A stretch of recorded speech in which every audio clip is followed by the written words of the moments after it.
On February 9, 1944, the Anzio beachhead was completely silent. That was the problem. For 11 days, the Allied advance had stalled. 69,000 men were pinned inside a strip of Italian coastline 12 miles wide. German artillery controlled the high ground. German snipers owned every road. German engineers had mined every field. The plan had been to break out toward Rome within 48 hours of landing. Instead, the men of the Allied beachhead were digging deeper into the mud and praying the Germans did not push them back into the sea. Private William Garrett was 24 years old. He had grown up in the Welsh countryside outside Brecon, where his father had taught him to stalk deer through mountain forest before he could read. He had won the junior archery championship of Powys County 3 consecutive years. He had enlisted in 1942, trained as a standard infantryman, and arrived in Italy expecting to fight with a Lee Enfield rifle like every other soldier in his unit. But William Garrett had brought something extra. Folded carefully inside his pack, wrapped in oilcloth to protect it from the Italian rain, was a traditional recurve bow, 30 pounds of draw weight, compact enough to carry without drawing attention. His sergeant had noticed it during kit inspection outside Naples. "What in the name of God is that?" "It's a bow, Sergeant." "I can see it's a bow. Why do you have a bow?" Garrett had no answer that would satisfy military logic. He simply looked at his sergeant and said, "I shoot well with it." His sergeant let him keep it. In 6 weeks, that bow would change the outcome of a critical patrol action, neutralize a German forward observation post, and earn Garrett a mention in dispatches that his commanding officer would struggle to write because the War Office had no category for what he had accomplished. Operation Shingle was supposed to be a masterstroke. General Mark Clark in the Allied command believed a landing at Anzio, 60 miles behind the German winter line, would force the Germans to abandon their defensive positions to the south. The Allied forces fighting their way up the Italian peninsula would break through. Rome would fall within days. The plan had one fatal flaw. The commander of the landing force, Major General John Lucas, chose caution over speed. Instead of driving inland immediately to seize the Alban hills that dominated the surrounding countryside, Lucas consolidated the beachhead and waited for reinforcements. Field Marshal Albert Kesselring, commanding German forces in Italy, did not wait. Within 72 hours of the Allied landing, Kesselring had assembled 14 divisions around the beachhead perimeter. He had artillery positioned on the high ground, to the east, to the north, and to the inland heights. He had observation posts in every farmhouse and hill village that overlooked Allied positions. He could see everything the Allies were doing. The Allies could see almost nothing. The German observation posts were the key to their advantage. Every time Allied soldiers moved supplies, repositioned artillery, or gathered for an attack, German observers radioed the coordinates to their guns. Shells arrived minutes later with devastating precision. Units that had taken days to maneuver into position were destroyed in minutes. The British 1st Division, holding the eastern sector of the beachhead, had identified a particularly dangerous German observation post in the ruins of a farmhouse on the slopes of the Colli Laziali, the Alban Hills. The post was directing fire onto the supply routes running from the port of Anzio inland to the forward positions. Every convoy that moved during daylight hours was shelled. Destroying the observation post was essential. Reaching it was the problem. The farmhouse sat 600 meters beyond the Allied perimeter. Between the Allied lines and the farmhouse lay open ground, heavily mined, covered by German machine gun positions. Any patrol large enough to fight through to the farmhouse would be heard, seen, and destroyed before reaching it. Any patrol small enough to move silently would be too small to take the position by force. A conventional attack was impossible. Someone had to go out there silently, alone or nearly so, and eliminate the observers before they could radio a warning. William Garrett had been shooting a bow since he was 7 years old. His father, Thomas Garrett, had learned the craft from his own father, who had maintained the Welsh tradition of longbow shooting through the early 20th century, long after it had any military relevance. The Garrett shot for sport, for hunting, and for the quiet satisfaction of mastering something difficult. By the time William was 12, he could put an arrow through a playing card-sized target at 40 yards without thinking about it. He had joined an archery club in Brecon at 14, competed at regional level at 17, and qualified for the National Junior Championships at 18. He was not the most gifted archer his coach had ever trained, but he was the most disciplined. He practiced in rain, in wind, in the kind of cold that numbed fingers and made the bowstring feel like a wire. He understood that consistency came from repetition, and repetition required commitment regardless of conditions. When he enlisted in 1942, he had left his full-length English longbow at home. The recurve bow he brought to war was a compromise, shorter and lighter than the traditional weapon, but still capable of silent, accurate shooting at close to medium range. His commanding officers had initially found it amusing. A medieval toy carried by a boy from the hills.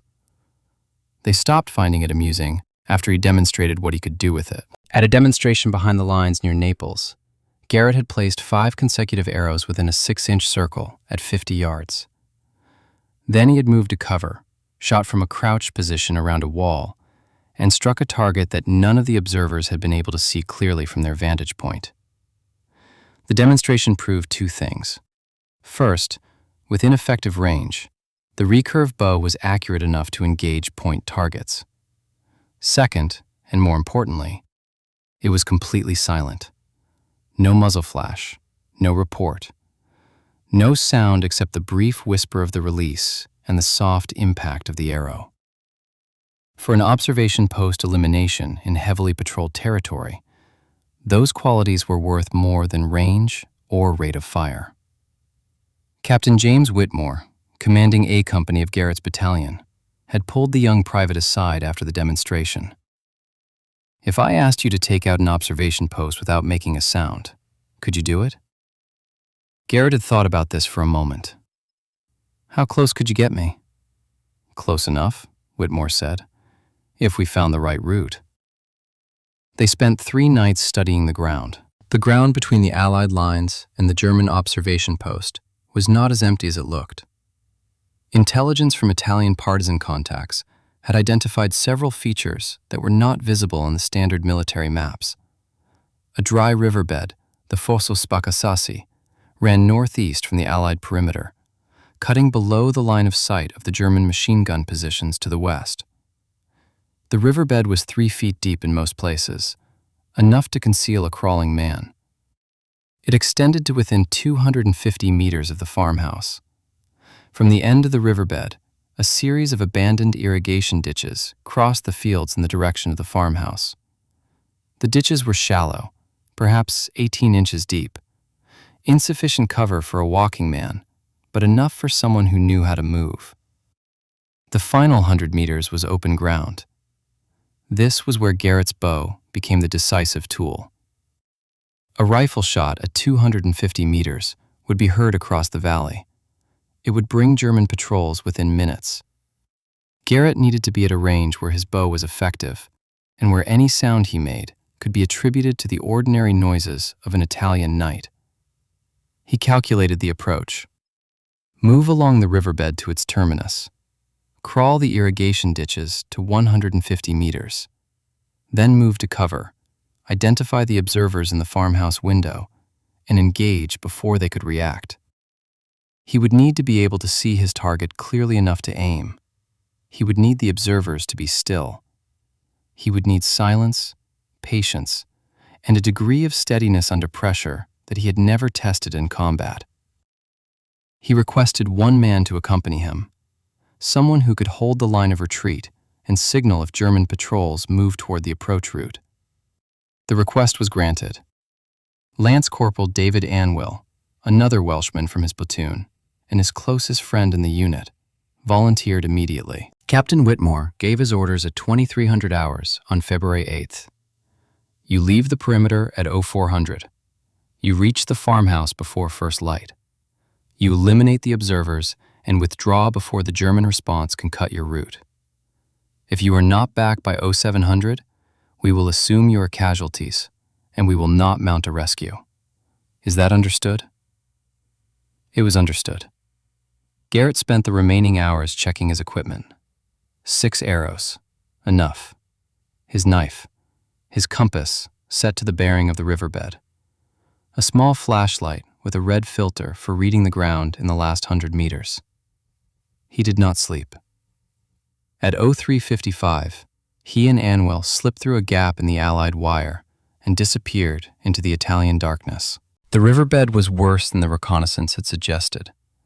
The bottom was loose shale that shifted and clicked under every movement. Garrett moved 6 inches at a time, testing each handhold before committing weight, controlling every breath. The German lines were 200 meters to the west. Sound carried differently at night. He could hear a German soldier coughing somewhere in the darkness, close enough to make the distance feel terrifyingly small. It took 90 minutes to cover 400 meters. At the end of the riverbed, Garrett and Anwell lay flat and listened for 5 minutes. Nothing moved. No patrol. No flashlight sweeping the fields. The Germans were watching the Allied lines, not the ground between. The irrigation ditches were shallower than he had hoped. He pressed his entire body flat, face turned sideways against the Italian soil, and pulled himself forward with his fingertips. The bow across his back caught on the edge of the ditch twice. He stopped each time, free to carefully, continued. At 140 meters from the farmhouse, he stopped. He could see the window. A German soldier was visible in the frame, sitting at a small table with a radio set, a cigarette burning between his fingers. A second figure moved in the background, less distinct, bent over something Garrett could not identify. A third was at the opposite window, binoculars raised toward the Allied lines. 3 observers. He had expected 2. He did not panic. He had trained for precisely this kind of moment. Not in the military, but in those hours of practice in Welsh fields, when his father had taught him that the bow was not fired with the arms, it was fired with the mind. The physical mechanics came from repetition. What separated a good shot from a bad one in a difficult moment was not technique. It was stillness. Garrett was still. He assessed the problem methodically. 3 targets, 6 arrows. He would take the man at the radio first, the one with the cigarette. He was stationary, clearly illuminated, and at the radio set, which meant he was the communications link to the German artillery. Silence him first, and the other 2 could not immediately call down fire. The man at the binoculars was the second priority. He was watching the Allied lines. If he saw movement in the fields, the mission ended. The third figure, still moving in the background, would be last.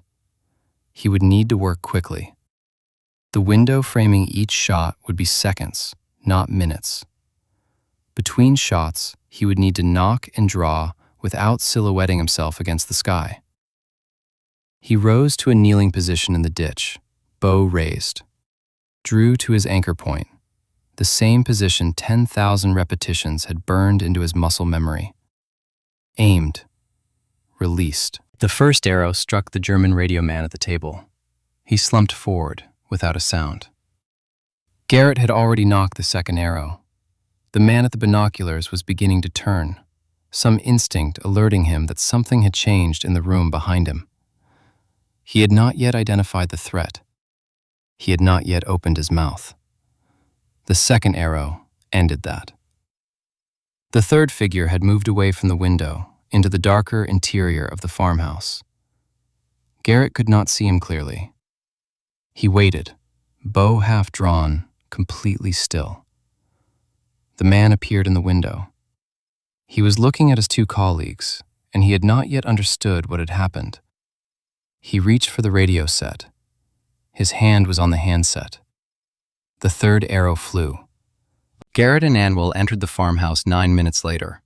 moving carefully through the last 100 meters with rifles ready. The 3 German observers were dead. The radio set was intact, which meant the artillery batteries they had been directing had not yet received a morning report.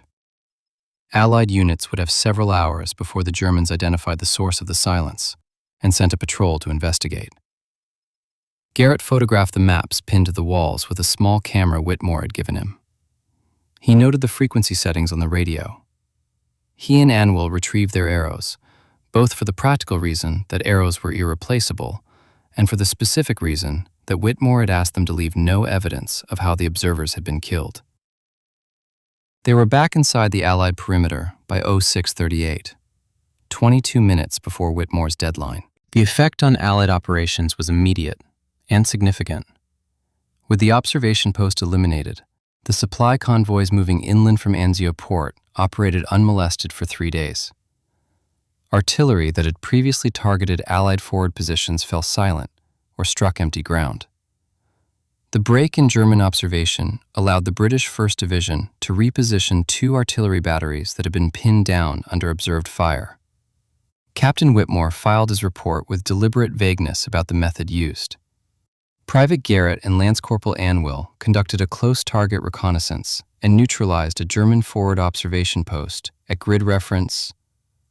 The report described the action as accomplished by stealth and without firearms, which was technically accurate and disclosed nothing that would invite the kind of attention that might get Garrett's bow confiscated by someone in headquarters who had never seen a man shoot one. The intelligence gathered at the farmhouse was also valuable. The maps showed German artillery positions that had not appeared in previous Allied assessments. 3 German gun emplacements were struck by Allied counter-battery fire within 48 hours, guns that might otherwise have continued operating for weeks. Garrett was mentioned in dispatches. The citation described his exceptional fieldcraft, personal courage, and resourcefulness in the execution of a critical patrol action. It did not use the word bow. When the regimental history of Garrett's unit was compiled after the war, the action at the Colli Laziali farmhouse appeared in a single paragraph. It described a 2-man patrol, a successful elimination of a German observation post, and the valuable intelligence retrieved. It did not explain how 3 German soldiers had been killed without a single shot being fired. The veterans who knew the truth rarely spoke about it in detail. When they did, they described it the same way. The Germans never heard it coming. That was the point. William Garrett's action at Anzio was not unique in the strange taxonomy of Second World War combat. The war produced dozens of instances where individual soldiers found ways to turn personal expertise into tactical advantage that no planner had anticipated. Snipers who had grown up hunting deer in Scottish Highlands brought that patience to the war and changed the calculus of entire sectors. Native American soldiers from tribes with deep traditions of silent movement became invaluable scouts. Farmers who understood weather patterns kept units alive when professional meteorologists made fatal errors. The war was, at its core, a conflict between industrial machines: tanks, aircraft, artillery, logistics. The side with the better machines, insufficient numbers, would eventually win. That was the mathematical reality of modern warfare. But within that industrial framework, in the gaps between the machines, there was still space for individual human skill, in forms that no military bureaucracy had thought to codify or develop. The men who succeeded in those gaps shared specific characteristics. They had mastered a skill that the military had not taught them, which meant they understood its capabilities and limitations more deeply than any official training could have produced. They were adaptable, willing to apply that skill in a context where it had no obvious place. And they were confident enough in their own judgment to use it when conventional methods would have failed. Garrett's bow had no place in a motorized army fighting a mechanized enemy, until it had exactly the right place. And in that moment, it was more effective than any rifle could have been. William Garrett survived the Italian campaign. He was wounded once, a shell fragment in his left shoulder during the breakout from Anzio in May 1944. Serious enough to keep him out of the line for 6 weeks, not serious enough to end his service. He returned to his unit for the final push up the Italian peninsula and was with his regiment when the German forces in Italy surrendered in May 1945. He came home to Wales with his recurve bow, his mention in dispatches, and memories he shared with almost no one for the rest of his life. He taught secondary school in Brecon for 31 years. He was widely regarded as an outstanding geography teacher, patient with struggling students, and demanding with talented ones. He coached the school's archery club for 22 years, producing several county champions. He never made the club's success about himself. His former pupils remembered him as a quiet man who had an unusual quality of stillness in moments of pressure. He never raised his voice. He never appeared afraid of difficult situations.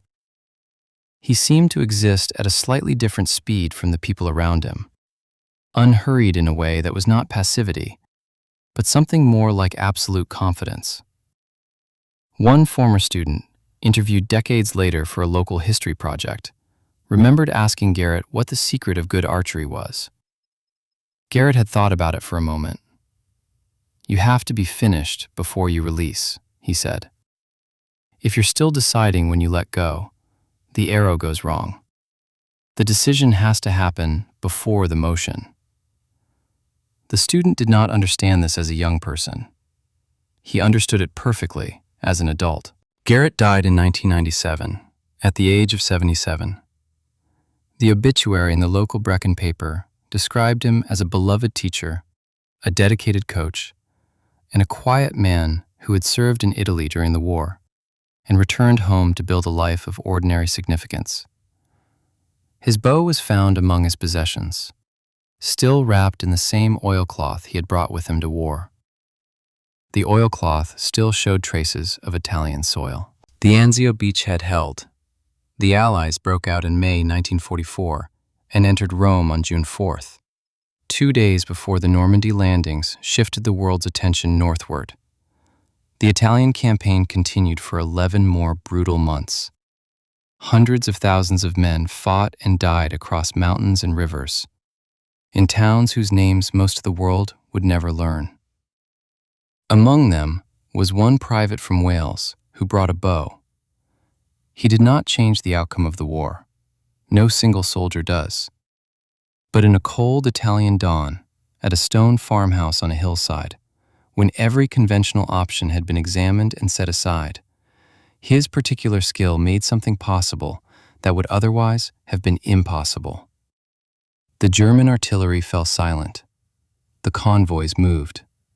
The men lived. That is a thing that happened because one person had mastered something deeply, patiently, over years, long before he knew it would ever matter. The world is full of skills like that. The people who carry them rarely know when they will be needed. They just keep practicing.